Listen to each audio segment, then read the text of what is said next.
The first time she said it, the entire saloon went silent. My father, 3 times a day. The words fell from her trembling lips like a confession, or maybe a curse. The men who had been laughing moments before froze mid-breath, whiskey glasses suspended halfway to their mouths. Outside, the wind dragged dust across the main street of Dry Creek, rattling the loose shutters like dry bones. She stood in the doorway, barefoot, dress torn at the hem, dark hair tangled from days without rest. She couldn't have been more than 19. Her eyes, white and rimmed red, searched the room not for pity, but for courage. Behind her, mounted on a coal-black horse, was the man everyone feared. Silas Crow. He didn't need to enter the saloon to command it. His presence was enough. Tall, broad-shouldered, dressed in a black duster that reached his boots, he looked like a shadow given flesh. His beard was streaked with gray, though he couldn't have been older than 45. A scar ran from his left temple to his jaw, pale and cruel against sunburned skin. 3 times a day. Everyone in Dry Creek knew what she meant. And no one had ever dared to say it out loud. Until now. The girl's name was Clara Whitfield. She had arrived in town just 6 months earlier with her father, Reverend Elijah Whitfield, a man of stern voice and harder hands. He'd taken over the small wooden church at the edge of town and preached hellfire sermons every Sunday, condemning gamblers, drinkers, and women who dared show their ankles. But in the quiet of their little parsonage, the Reverend was a different kind of sinner. Clara had endured it in silence at first. Because daughters obeyed. Because fathers were chosen by God. Because she had nowhere to go. 3 times a day. Morning, afternoon, night. Until her silence turned into something heavier than fear. It turned into rage. And rage, once lit, spreads like prairie fire. Silas Crow had known cruelty in his life. He'd buried a wife. He'd buried a son. He'd watched fever take both within a single winter on his ranch 15 miles outside Dry Creek. After that, he'd grown quiet. Kept to himself. Drove cattle, paid his workers fair, and spoke little unless necessary. But he saw things. He saw how Clara never looked anyone in the eye. How she flinched when her father's hand so much as hovered near her shoulder. How bruises bloomed like dark flowers beneath her sleeves. And he saw how the town looked away. It was easier that way. Until the night she ran. The Reverend had beaten her harder than usual that evening. She'd dropped a plate. Porcelain shattered on the floor. He'd called her clumsy, ungrateful, sinful. His belt had done the rest. Something inside her broke, but not in the way he intended. When he fell asleep in his chair, whiskey bottle empty at his side, Clara stepped over him. She didn't pack, didn't write a note. She simply ran. She ran past the church. Past the general store. Past the well. Straight to the saloon, because it was the only place still awake. And she spoke. My father, 3 times a day. The sheriff cleared his throat, uncomfortable. Now, Clara, that's a serious accusation. Silas Crow dismounted before the sheriff could finish. His boots hit the dirt with quiet finality. He walked into the saloon slowly, removing his hat. His eyes never left Clara's face. Is it true? He asked. She nodded once. That was enough. Silas turned to the men gathered there, the merchants, the ranch hands, the barber, the sheriff. You all knew, he said quietly. No one answered. He placed his hat on a table and rolled up his sleeves. I'm done with men who hide behind scripture. Outside, Reverend Whitfield had followed. He stormed into the saloon red-faced, fury burning in his eyes. You ungrateful little liar. He roared. She's possessed. The devil fills her head with filth. Silas didn't raise his voice. Touch her again, he said evenly, and I will break every bone in your hands. Gasps rippled through the room. No one had ever spoken to the Reverend that way. Whitfield sputtered. You'd threaten a man of God. Silas stepped closer, his shadow swallowing the preacher whole. A man of God doesn't leave bruises on his daughter. The Reverend lunged. He didn't make it 2 steps. Silas moved faster than anyone expected for a man his size. One hand caught Whitfield's wrist mid-swing. The other struck his jaw with a crack that echoed against the saloon walls. Whitfield hit the floor. Silence. The sheriff shifted nervously. Now, Silas, you can't just. Yes, Silas said without looking at him. I can. He crouched beside the fallen preacher. You'll leave this town by sunrise, he said quietly. Or I'll make sure you never preach again. Whitfield spat blood and hatred. She's mine. Silas's jaw tightened. "No," he said. "She's not." He stood and offered Clara his hand. She hesitated. He didn't force it, didn't rush. After a long moment, she placed her trembling fingers in his calloused palm. And the entire region would remember what happened next. Because Silas Crow didn't take Clara back to her father.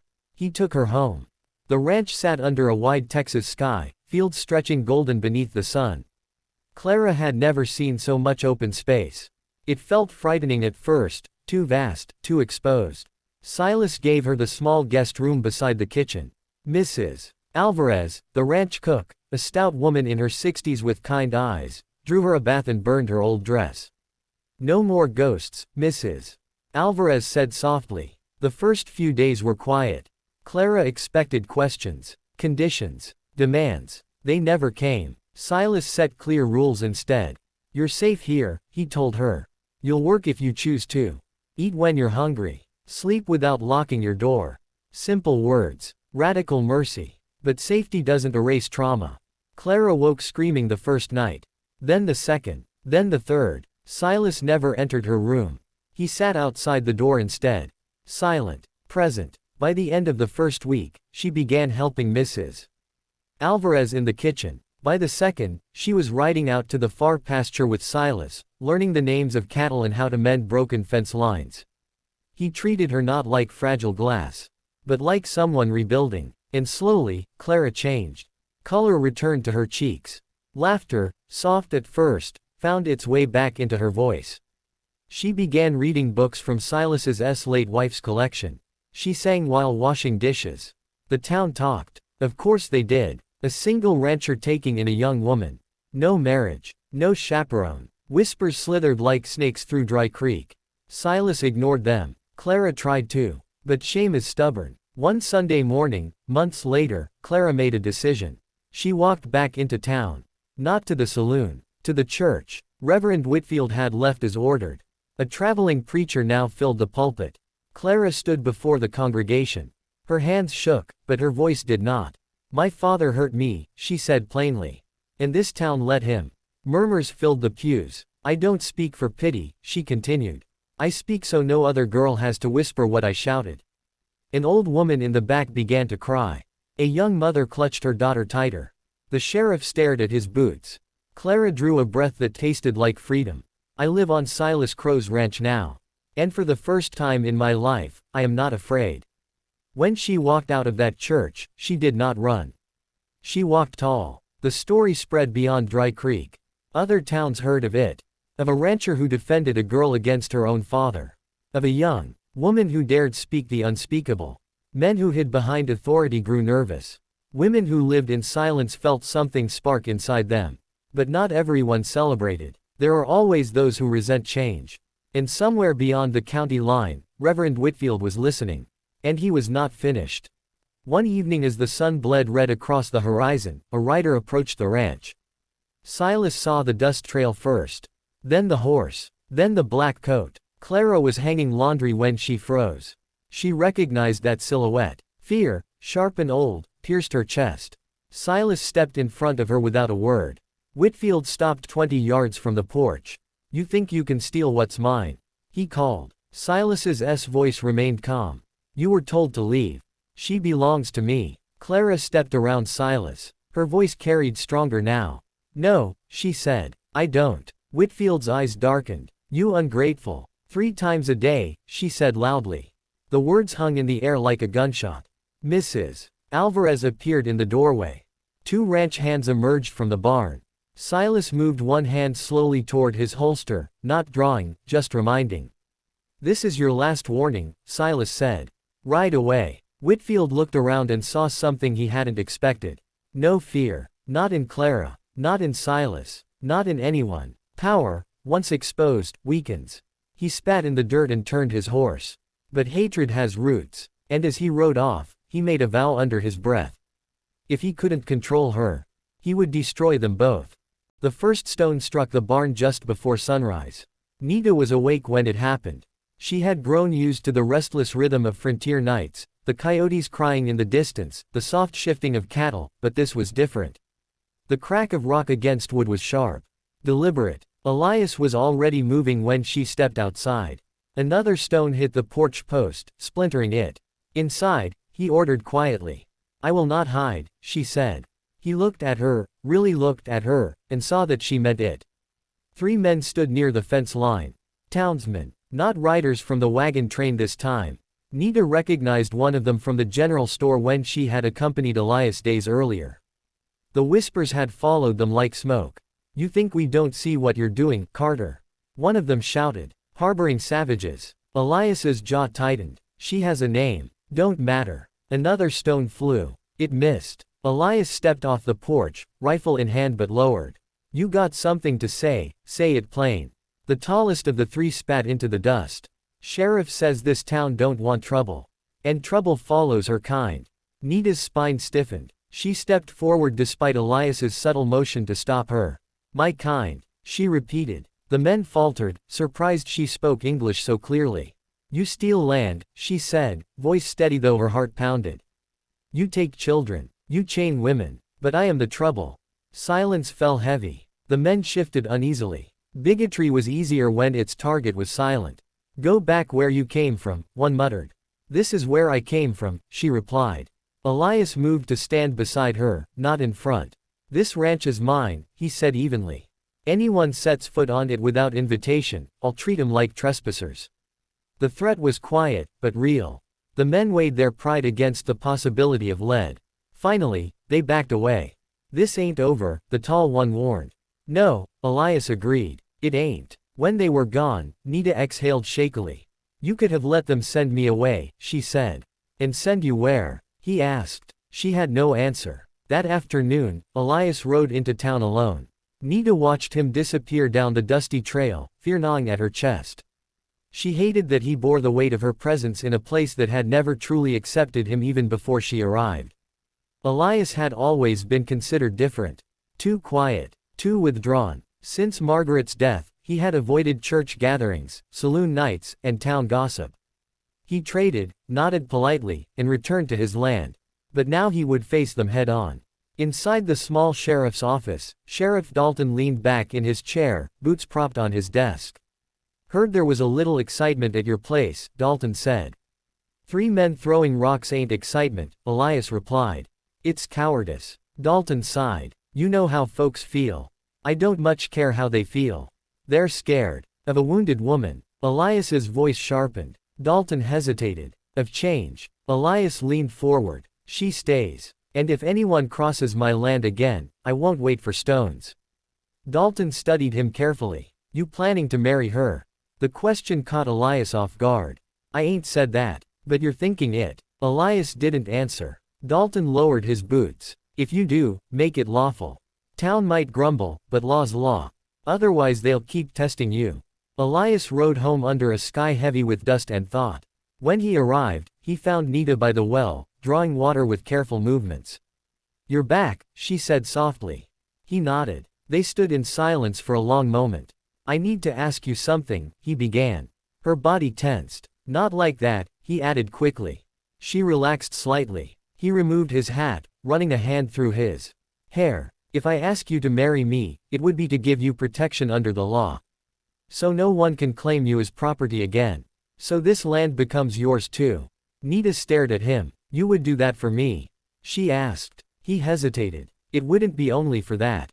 Her breath caught. "I don't pity you," he continued. "And I don't own you. But somewhere between tending that ankle and standing on that porch this morning, I realized this ranch don't feel so empty anymore." Her heart pounded louder than any stone against wood. "In my tribe," she said slowly, "marriage is not a shield. It is a joining of spirits." He met her gaze steadily. "That's what I'm offering." She turned away, staring at the wide horizon. "My people would say I betray them." "I won't ask you to forget who you are," he said. "Or where you come from." Silence stretched. "When I was a child," she whispered, "my mother told me that sometimes the Creator sends us down a river we did not choose. We can drown fighting it. Or we can learn its current." She faced him again. "I will not be your possession," she said firmly. "You won't. I will speak my language in this house. You will. I will teach our children who they are." Something softened in his eyes. "I'd like that." She stepped closer. "Then yes," she said. He let out a breath he hadn't realized he was holding. Their wedding was small. Sheriff Dalton officiated on the ranch porch 3 days later. No church bells. No white dress. Nita wore a simple blue cotton dress Elias had purchased in town. Around her neck she tied a small leather pouch containing a bead from her mother's necklace, the only piece of her past she still carried. 2 ranch hands from neighboring land attended quietly. Most of town stayed away. When Dalton declared them husband and wife, Elias didn't hesitate. He kissed her gently, as if asking permission even in that moment. For the first time since her capture, Nita felt not owned, but chosen. But the frontier does not surrender prejudice so easily. Winter came hard that year. Snow blanketed the plains in unforgiving white. Cattle grew thin. Supplies ran low. One night, a fire broke out in the barn. Nita smelled smoke first. She shook Elias awake. Flames licked up the dry wood faster than thought. Elias rushed to release the horses while Nita formed a bucket line from the well, her fingers going numb in the freezing air. The blaze raged too fiercely. By dawn, half the barn lay in blackened ruin. Elias stood in the snow, staring at the damage. This wasn't lightning, Nita said quietly. He nodded grimly. Kerosene. They both knew what it meant. The message was clear: you are not welcome. Despair threatened to settle over them like the ash now covering their land. But Nita stepped forward. In my tribe, she said firmly, when enemies burned our lodges, we built stronger. Elias looked at her, really looked at her. She wasn't fragile. She wasn't a victim waiting to be rescued. She was a survivor. Together, they rebuilt. It took weeks. Their hands blistered. Their backs ached. Some neighbors refused to help. But a few did. Quietly. Without fanfare. One evening, as they hammered the final board into place, Elias paused. You ever regret staying? He asked. She considered the question. Yes, she answered honestly. Some days I miss my people so much it feels like losing them all over again. He nodded. But regret is not the same as wishing to undo, she continued. I chose this path. He smiled faintly. So did I. Spring came slowly. With it came unexpected news. Nita stood in the doorway of their cabin one morning, hand resting on her stomach. Elias noticed the softness in her expression. What is it? He asked. She took his hand and placed it gently against her belly. Understanding dawned slowly across his face. Truly, he whispered. She nodded, tears shining in her eyes. His laughter broke across the prairie like sunlight. When their daughter was born in late summer, the sky was clear and endless. They named her Ayanna Margaret Carter. Ayanna, for her Apache heritage. Margaret, for the woman who had shaped Elias's heart before. Their daughter's skin was warm bronze, her eyes dark and bright. A living bridge between two worlds. The town's reaction was mixed. Some softened at the sight of a child. Others hardened further. But something had shifted. When a drought struck the following year, Elias and Nita opened their well to neighboring ranchers without charge. When illness spread through town, Nita used herbal knowledge from her tribe to treat fevers no doctor could cure. Gradually, suspicion gave way to reluctant respect. One evening, years later, Nita stood at the edge of the prairie with Ayanna beside her. Were you afraid? Her daughter asked. Yes, Nita said. Many times. Why did you stay? She looked toward the cabin where Elias was repairing a fence, his hair now touched with gray. Because courage is not the absence of fear, she said. It is choosing love despite it. Ayanna considered this. Will people always fight? She asked. Some will, Nita replied. But others will build. Behind them stood a ranch once nearly reduced to ash. A marriage born from risk. A child who carried both histories in her blood. The wagon train that had abandoned Nita was long gone, swallowed by time and distance. But the moment Elias Carter had stepped off his horse and said, "You'll go with me now," had changed more than 2 lives. It had proven that mercy can defy hatred. That choice can rewrite destiny. That love, when rooted in respect, can survive even the harshest frontier. As the sun dipped below the horizon, Nita closed her eyes briefly, offering silent thanks to the Creator, for the river she had not chosen, and for the strength to follow its current without drowning. Beside her, her daughter laughed. And in that sound was something stronger than prejudice.